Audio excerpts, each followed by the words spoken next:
What's up guys, Guillaume here and welcome back to another video, and today we're back on Pro Cycling Manager 2020 for yet another episode of Redemption Wide, our Williams Martini career mode, as this episode number 32, I believe, marks the start of the second week of the Tour de France that we started in the previous episode.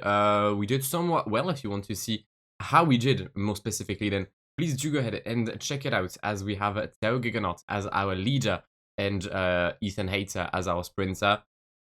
Today's second week is going to be a bit tough, starting with the stage between Faustino and Peña Cabarga. We'll take a look quickly at the parcours. We'll then have another hilly stage between Villena and Lloret del Catti. Sprint stage between Dubrovnik and Split, because I love my Croatia. Carrara Montalcino for stage number 11, followed by Limoges Puy de Dome for the first mountain stage of the episode. Histoire Saint-Flour, as we're going to stay in Auvergne for this, these 2 days, and then we'll wrap the episode with the Alto de l'Angliru. It's going to be extremely tough, but, I mean, I'm up for a challenge. And on the way for the first stage of this episode, between Faustino and Peña Cabarga, a stage that you would usually find on the Vuelta a España, but because this is the All-Star Tour, you're going to find it in the Tour de France. We'll try and send someone in the breakaway. I'm getting breakaway vibes from this stage for some odd reason, so I'm leaning towards sending Thomas Pitcock in the break and see what our bridge can do. I just need to take a look at the points classification. What are we saying? Ackermann is leading with 98. Okay. Right, so remember when I said that I felt like this could be a breakaway stage, yeah? Well, I might have been wrong. Because Pitcock died very early. I mean, the peloton brought back everyone before the Partido de la Cia. And yeah, since then, Theo got dropped after the climb because everyone like attacked at the summit, and I hadn't planned that. So I dropped a few positions. Got dropped in A1. But we came back because my entire team was dropped, actually. Now I'm just maintaining a steady rhythm with Ben and Theo, trying to maintain our position in the leading group. But if the peloton keeps on accelerating for no random reasons, or for random reasons, like why is Pete Sagan killing himself at the front? I don't get it. But also, Matej Mohoric, can you stop blocking me? Thank you. Crash, Geraint Thomas, Emmanuel Buchmann. Oh. FDG are having a stinker of a year. They really are. It's absolutely horrendous. And we're going to start Peña Cabarga in just less than a kilometer, just under than a kilometer, as Theo Gegenhardt is well placed with Ben Tolet next to him. Alright, there we go. It's not a climb that's going to suit Theo Gegenhardt at all. Now let's be real about it. Primož Roglič already attacking. Oh, I did not see that coming. We're going to use the gel on Ben Tolet. To allow him to just, I mean, use energy, maybe a bit more economically, I guess. But Roglič is gone. What an attack by Primož Roglič. Wow. Everyone is going to come back, though, thanks to an attack by Romain Bardet, which is perfect. Counter-attack by Romain Bardet. Gegenhardt is being blocked. The amount of times I'm getting blocked in this race is genuinely, like, phenomenal. Let's increase the rhythm once again with Theo, as Ben Tolet is going to collapse. There we go. Okay. Come on, let's play smart. Let's play smart. I've got decent legs, but that doesn't mean I'm going to be able to win. Mainly as Tadej Pogačar is now gone. Dan Martin, Romain Bardet, Mikel Landa following. Theo pacing. Alright, the last 2 mountain stages I've attacked when I was the strongest, and that cost me the win. So we'll see if we can come back just rhythm-wise, as we are now entering the toughest part of Peña Cabarga, a slope of 15, 17, 8, make that 19.6%. We're slowly coming back, but I believe the win is in the group ahead. Unless Roglič can make a late comeback, he's going to attempt to do so. Aye, Roglič. Roglič is so strong. What a win by Primož Roglič here in Peña Cabarga, ahead of Mikel Landa, Tadej Pogačar, Romain Bardet, Marco Brenner, Theo Gegenhardt, and Dan Martin. But the main thing today, Bernal and Yates mainly lost quite some time on Primož Roglič and the rest of the favorites. Okay, he's extremely strong. I don't think anyone can get close to Primož Roglič. He now leads 3:55 on Simon Yates, 4:22 on Gegenhardt, who's getting closed up by Tadej Pogačar with the 4-second he took today in Peña Cabarga. Nils Pollitt got 16th place. Okay. Caleb Ewan got 22nd. Okay. I'm gonna need an explanation on all that. Anyone withdrawing? I don't know. Yep. Geraint Thomas. Wait. He crashed, but he was back on the back, yeah? He must have crashed again and I didn't see it. Maybe it was the finish? I don't know. But that's a big withdrawal, and I think that's the first withdrawal, actually, of this race. It is indeed. Geraint Thomas is out of the race. There is only 4 riders left for the Team Ineos. The stage crashed. And it got simmed. I lost 23 seconds on Ulissi, Roglic, and Bernal. I guess Pogacar was with me? Okay, well. It's not too bad of an L, but it still feels like one. Yo, Micah needs to stop crashing. Really, it's... Michael Matthews has gone down as well. Mad. There's been a few crashes along the way. I know Kwiatkowski crashed, but he came back rather quickly. Van Avermaet, I believe, as well. Michael Matthews, I think it's his second crash. Thomas Buda did crash as well for Cofidis. There was, however, one retirement. The champion of Czech Republic, the good old Roman Krojega, as the peloton is soon going to catch the, well, one of the 3 men that was in the breakaway, Charlie Quarterman. He's had his fun at the front of the race, and we thank him for his work. And I decided to pace with my team right now with 20k left, because there is some wind that, I mean, it's a side wind as well, which is absolutely perfect for us. I'm just confused as to why Ethan is not doing as well as Theo. I mean, I would have liked to have Ethan a bit higher here. We dropped a few guys. Also, I mean, Michael Matthews will not be coming back, neither will Rafa Majka. Even though Rafa Majka isn't really, I mean, my biggest concern right now. I mean, he's 25th at the GC, so we don't really care about him, do we? But wait, yeah, 15 kilometers left before the final sprint in Split. And for now, things are looking quite decent for us. We've increased the rhythm in this little hill right now. We've got 4 kilometers left. I don't have a sprinting train because I just realized I killed my entire team, which is far from ideal, especially on what could be considered as a transition stage. But I mean, it's for the fun and games, isn't it? Christophe is going to launch Pascal Ackermann. Gegenhardt is going to launch Ethan Hayter, which is definitely not ideal.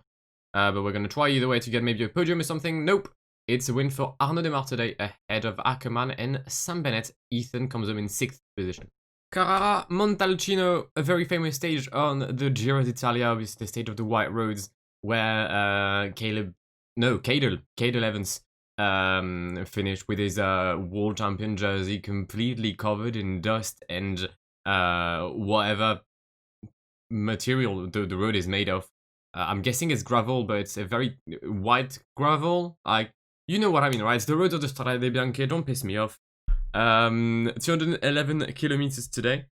We've had a bit of a stinky episode to start off, so if we could maybe have a win today, that would be more than ideal. And we're going to start one of the penultimate climbs here in this race, the Castiglione del Bosco. 7% average, a max of 12 for 5 kilometers, as Eddie Dunbar is increasing the rhythm for his leader Simon Yates, who hasn't seemed to be in the best of conditions recently, but you never know. Maybe he's had a day off. It happens, especially for Simon Yates, although for him it usually happens in the final week. We all know the issues that Yates can have in the final week of the Grand Tour. Maybe stage 11 is a bit early for him. Who knows? But we've got Ben Tollett, we've got Tegenhardt, and we've got Tom Pidcock in a very, very good position here. Still 36 minutes. Like, it's a very... The number changes rapidly, but we'll say about 30 riders in the peloton as Dunbar keeps on accelerating. Yates is in 4th position, right behind Dan Martin. We might be able to see an attack by Yates as he's got a little gap here. No, he's not. He's not going to capitalize and to make the most out of this little gap. He's going to just gently come back in the group. As his brother is now in the role of Thomas Pidcock, I would suggest to see his brother maybe taking the rhythm now. As we have 21 riders, Chris Froome and Caleb Ewan being the last 2 riders dropped from that group. Eddie Dunbar struggling as well. Pascal Ackermann is still here. That is somewhat funny, I'm not going to lie. I didn't expect that, but why not? 8 kilometers left in this stage between Carrara and Montalcino. We're going to have the Poggio Civitella coming up in about 3 kilometers. Thomas Pidcock is going to take the lead as Ben Tollett is now finished 21 riders. Chris Froome will not come back. Eddie Dunbar struggling with Sam Omen and Pascal Ackermann. The fact that the German is still here is absolutely incredible. I'm not going to lie. But Thomas Pidcock is going to start to struggle now. I need to maintain this rhythm at least until the start of the climb. I'm going to use the gel already with Teo as I'm preparing a little move in the Poggio Civitella. Alright, we're going to accelerate. We're going to take the lead of the peloton in this right-hander. Come on, Teo Gegenhardt. Accelerating, increasing his rhythm to 90, 1.5k until the summit of the Poggio. Lorenz de Plus, Mark Hirschi, Yates. Everyone is here. There's no rider missing as Pascal Ackermann is going to get dropped. Indeed, can de Plus stay in my wheel if I make a little move at the summit? I don't know. I hope not, but I feel like he might. Alright, that's enough. That's enough for a move because otherwise I'm going to get co-op. Come on. Teo Gegenhardt, 1k to go. The gap is 20 seconds. They will not come back as Teo Gegenhardt takes his first ever Grand Tour win. Well, I mean, in our, like, element, yeah. Marco Brenner comes in second place with Giulio Ciccone in third to make it a Williams T-Mobile Bianchi podium. That right there, that is stupendous. That is stupendous. As long as I'm first, I'm happy. 12 riders finished in the first group. Romain Bardet crossing the line now with Pascal Ackermann just behind him. Very nice 18th position for the green jersey of the Tour de France. Okay, we got our first win. 42 seconds is our gap today on Marco Brenner and the rest of the peloton. Peloton with Ben Solet and Romain Bardet. So he got lucky and did not get dropped here. Alex Baudin is also here for Cofidis, the young Frenchman. Yates both Yates in 9th and 11th respectively. I don't think anyone in the GC got dropped. I'm taking a quick look, but no, I think we're safe. Anyone withdrawing today? No. Charlie Korsman finishing in 168, love that. GC-wise, we're moving up to second position. 3 minutes and 59 seconds behind the Slovenian Primož Roglič. And the first +5 of Teo could not have come at a better time here, as we're going to have a very tough mountain stage between Limoges and the Puy de Dome. A 12-kilometer climb with a max gradient of 13 and an average of 8 with about 2 kilometers, or at least 1 kilometer if I'm being realistic, basically flat.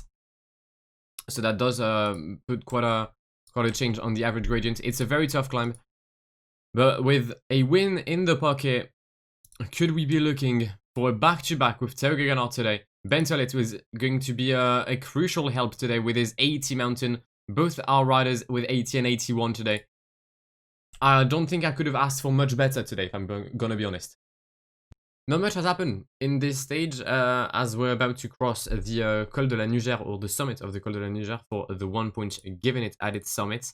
We've got a lot of riders in the breakaway with Gregor Mühlberger, Rafa Maika, Warren Barguil, Michael Woods, Andre Amador, Matej Mohoric, Ruben Guerrero, Greg Van Avermaet, Philippe Gilbert, Boots, Christian Sbarali, Attila Valter, Sam Omen, and then Roger Clujo and Emmanuel Gebre-Xavier struggling maybe a bit more towards the tail end of this group, of this 15-man group. But everyone is back together with 34 kilometers left as the peloton and the breakaway are now entering the descent towards the Col du Chevalard and Sébaza, which will be the final hills and difficulties before the main one, the Puy de Dome. Alright, now I know this climb. You have to be very well placed, otherwise this could turn very badly, very quickly. Teo Gegenhardt in a decent position. Where's Ben? Ben in a decent position as well, as Dylan Groenewegen is the one putting the rhythm. Okay, that probably isn't too bad for us. Teo is well placed as well. Perfect.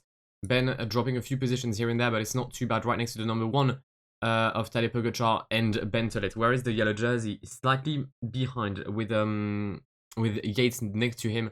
And I'm going to guess Bernal. Indeed it is. Indeed it is.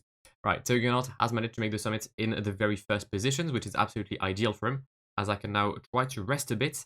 Ben Solet also made the first cut, although he's a bit behind, but it's fine. I should be able to have him protect Mr. Gegenhardt for the upcoming 14 kilometers of the Puy de Dome. And it is very likely that the win will be fought in the breakaway, as a lot of riders are trying to make a move.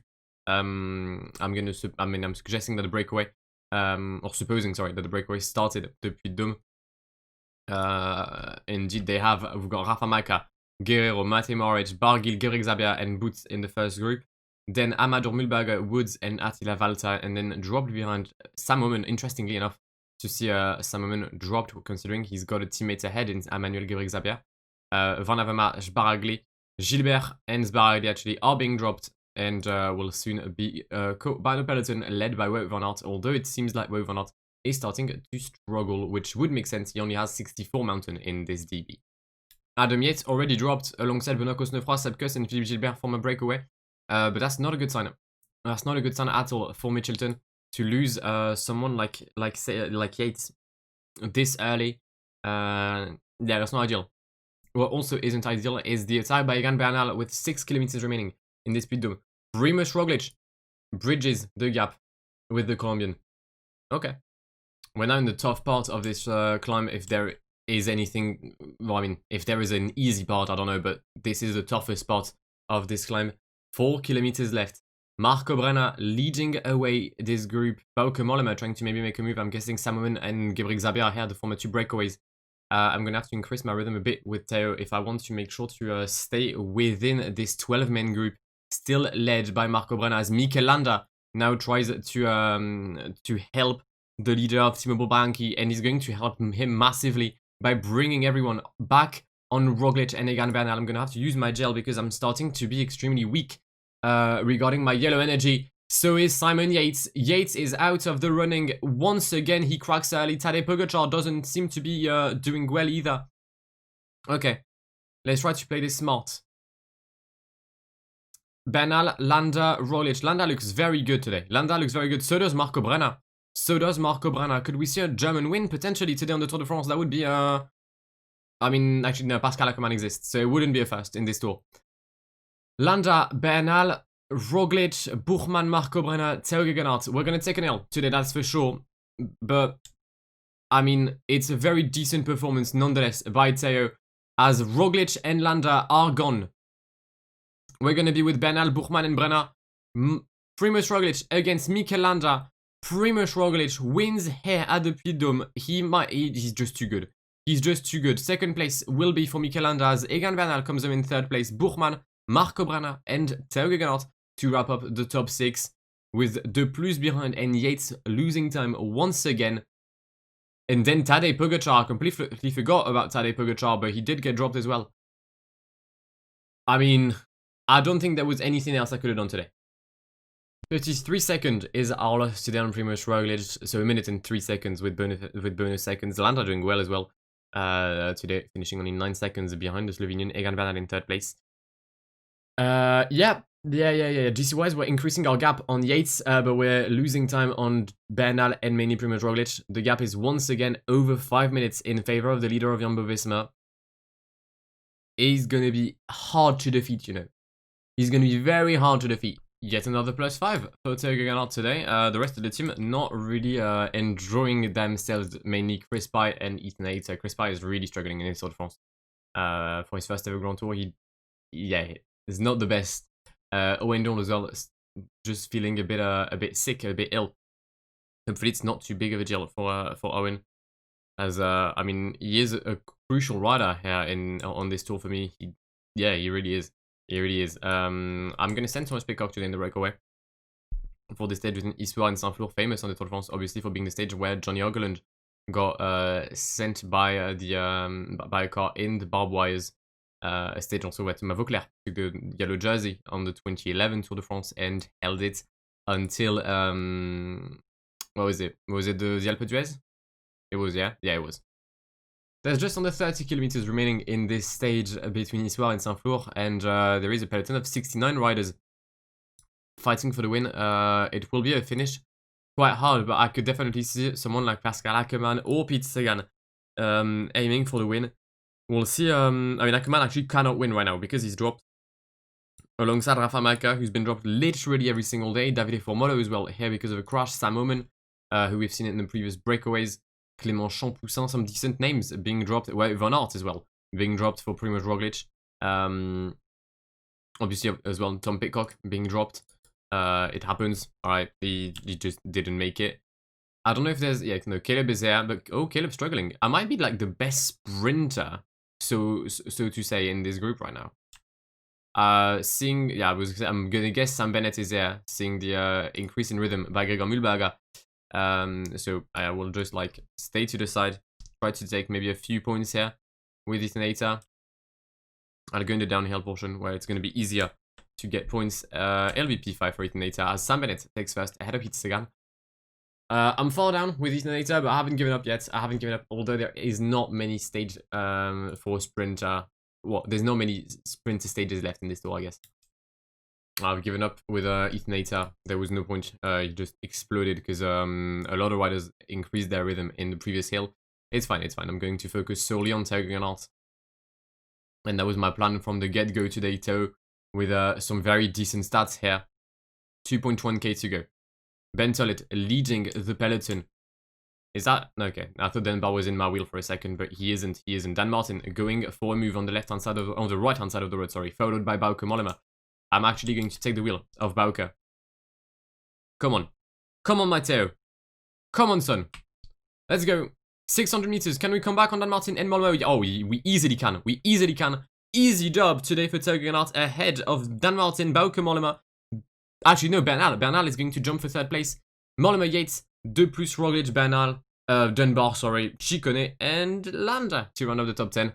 It's a second win on this Tour de France for Tauggenart today. Theo is injured. Theo is injured. Theo. Lad.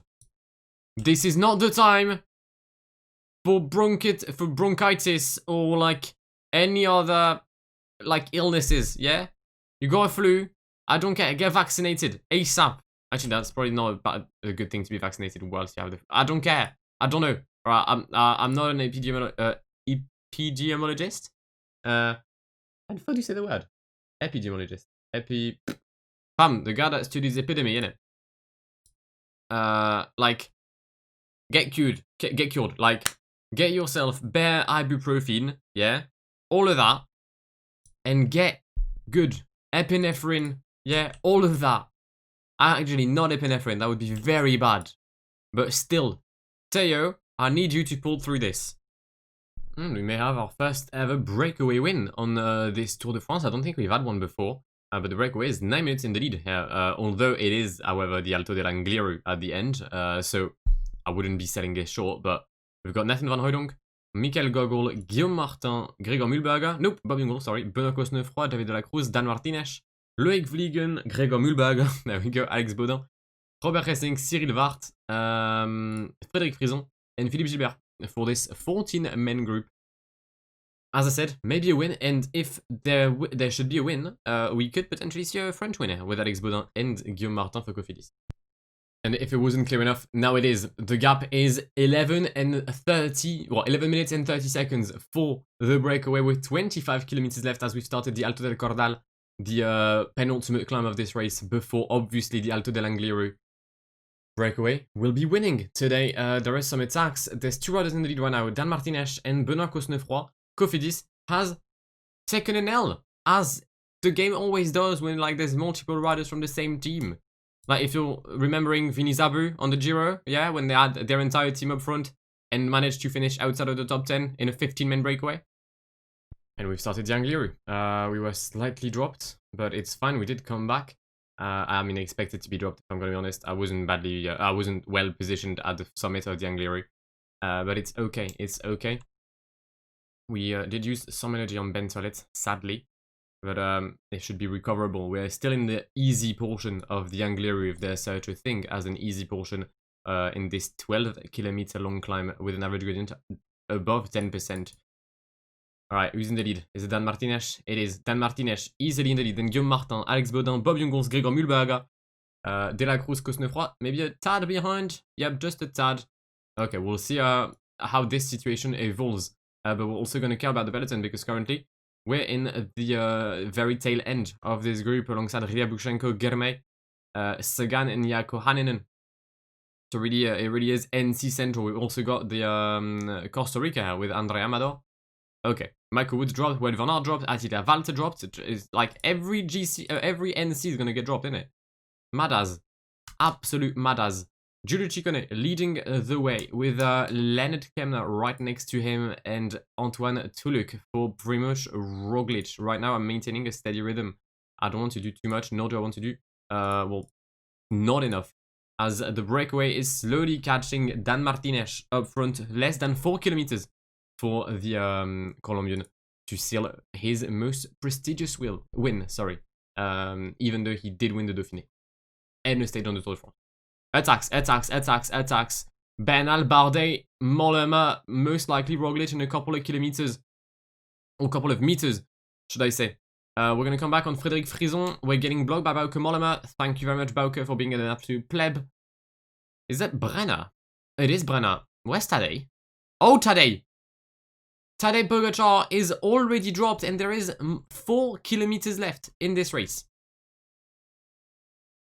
And Bernal goes again. Roglic has to follow because Lorenz de Plus can't really do anything here. Interesting. I can't really, like, do too much either because I don't have the best of energy right now.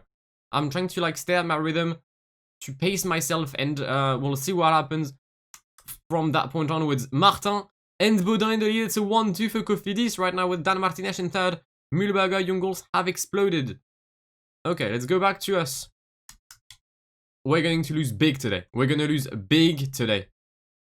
Ah, that's a shame. That's an L for us. That's a big L for us. We're going to lose maybe a minute. We might lose up to a minute today. There's 2 minutes right now with Egan Bernal. Fucking hell. Alright, Egan is on a league of his own right now. Cofidis is going to take a happy win today. Is that a thing as a happy win? I don't know.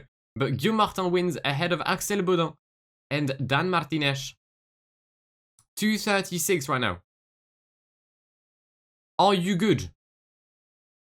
What a climb by Bernal. He's even going to... Look at him. He's going to get top 5, isn't he? No, top 6. He's going to get a top 6 if he can overtake Benoît Cosnefroy, which he will do. What a climb today by Egan Bernal. Wow. Marco Brenner will be the second leader today, finishing right behind Robert Gesink in what will be the tail end of the top 10. Primož Roglic, Yates, Buchmann, Landa, and the big loser today, Tao Gegenhardt, losing up to 4 minutes, I believe, on Egan Bernal. Wow. It's a big L today. It's a very big L. Egan Bernal 3:49, Gegenhardt 6:55. We've lost 2 minutes on Roglic. GC-wise, we're now 5th. Oh my god. Roglic still in the lead, still 5 minutes ahead of Bernal. Well, ahead of his second place, which is now Bernal. Then Yates, Brenner, and Tao Gegenhardt. Jesus Christ. That final week is going to be mental. It'll start with a stage between Bilbao and Los Machucos. Then a time trial, between Fanano and Montecimone. A sprint stage to rest the riders between Cannes-sur-Mer and Marseille. Segovia Bola del Mundo. Modane Alpe d'Huez. San Esteban de Ribas del Sil. Puerto de Ancares. Linz Montezoncolan. Fucking hell. Why did I choose this variant? I literally have Tao Gegenhardt. I would have been happy with just like hilly stages. For fuck's sake. Oh god. Well. Tough end of the episode. Very tough end of the episode. Hopefully things will go a bit better in the upcoming days. However, I'm seeing that we should be withdrawing Owen Joel and maybe Tao as well. And I've just checked before wrapping up the episode. I just went a day after to see if there was any news regarding Tao, and the news aren't good. He feels extremely weakened by his illness, and it could be well and truly the end for Tao Gegenhardt's Tour de France, especially with such a tough week coming up. He's got a bit of a sniffle, like, allow it. My rider, okay, I've got 2 riders with a bit of a sniffle. There's COVID is happening. It just is. Well then. We'll see how everything unfolds for the final week of the Tour de France in the next episode of Redemption Wide. I do hope you've enjoyed this one. If you didn't, please do leave a like down below. If you're new on here, then please do subscribe to the channel if you haven't done so already. And I'll see you very soon for the next episode of WMC. My name has been Guillaume. It has been an absolute pleasure talking to you guys. Have a great one, and goodbye. Pull up in the gold, I'm bleeding. But them other man need feeding. I don't wanna go Bombay. Them I don't know what I do when I go from Beeling. Leading the pack in black and I'm on with a bat. Snapping with a phone and dab. Boss up a man with a duster. Put him in the drip and sit blockbuster.